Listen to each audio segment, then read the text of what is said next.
சிம்மராசி நேயர்களே, தங்களுக்கு இந்த பங்குனி மாத பலன் எவ்வாறு உள்ளது என்று இப்போது பார்ப்போம்.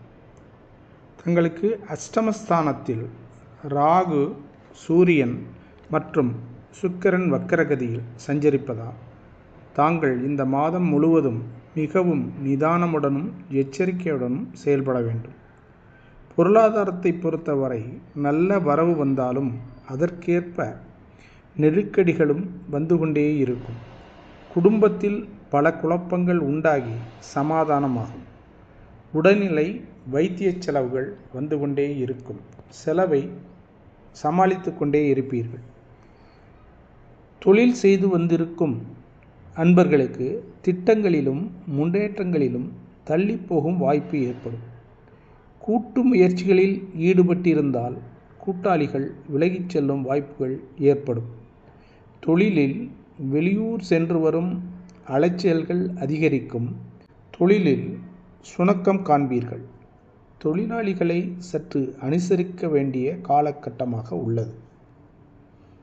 அரசு வழியில் சில பிரச்சனைகளை சந்திக்க வேண்டிய வாய்ப்புகள் உள்ளது.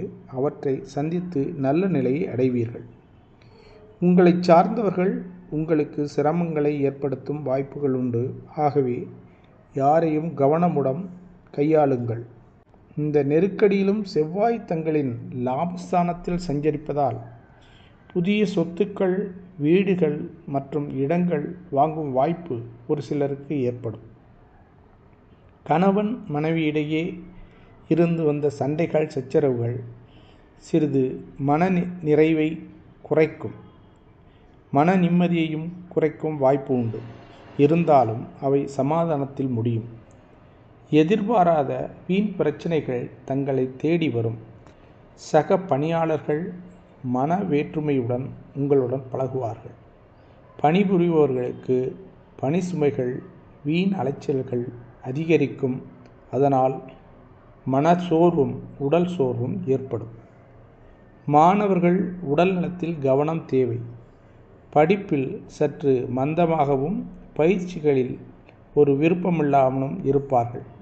சிறு மேல் முயற்சிகளும் கடுமையான முயற்சிகளும் செய்தால் அவர்கள் எட்டும் நிலையை எட்ட முடியும். இவை அனைத்திற்கும் அரணாக குரு பகவான் செவ்வாயும் தங்களுக்கு சஞ்சாரம் செய்வதால் தங்கள் இடர்பாடுகளுக்கு போதுமான அளவு பணவரவும் மன தைரியத்தையும் கொடுப்பார்கள்.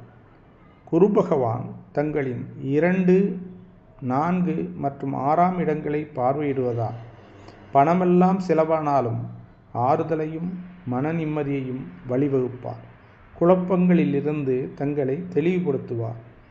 எதிரிகளை சமாளிக்கும் திறனை தருவார். ஆக உங்களை ஒரு பெரிய ஆறுதலை தந்து உங்களை நல்ல ஒரு புத்துணர்வை தரக்கூடிய நல்ல நிலையில் குரு பகவானும் செவ்வாயும் சஞ்சரிக்கின்றார்கள். விவசாயிகளுக்கு நல்ல மகசூல் கிடைக்கும். நல்ல லாபம் கிடைக்கும்.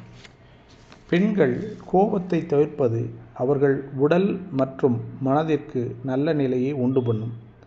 சந்திராஷ்டமம் என்று பார்த்தால் மகம் நட்சத்திரக்காரர்களுக்கு மார்ச் 28, 29ஆம் தேதியும், பூரம் நட்சத்திரக்காரர்களுக்கு மார்ச் 29, 30ஆம் தேதியும், உத்திரம் 1ஆம் பாதம் உடையவர்களுக்கு மார்ச் 30ஆம் தேதியும் நிகழ இருக்கின்றது.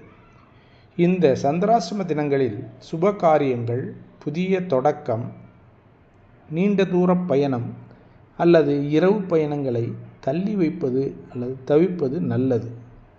பொதுவாக சிம்மராசிக்காரர்களுக்கு இந்த பங்குனி மாதம் வரவும் செலவும், அதாவது நல்லதும் தடங்களும் குழப்பமும் கலந்த கலவை மாதமாக நகரும். குருவின் அருளால் நல்ல முடிவில் அமையும் மாதமாக இருக்கும். அன்பர்கள் விநாயகர் மற்றும் அம்பாளை வழிபட இந்த குழப்பமான மாதம் அவர்களுக்கு நல்ல ஒரு தைரியமான ஆறுதல் தரக்கூடிய மாதமாக அமையும். வாழ்க வளமுடன். வணக்கம். நன்றி.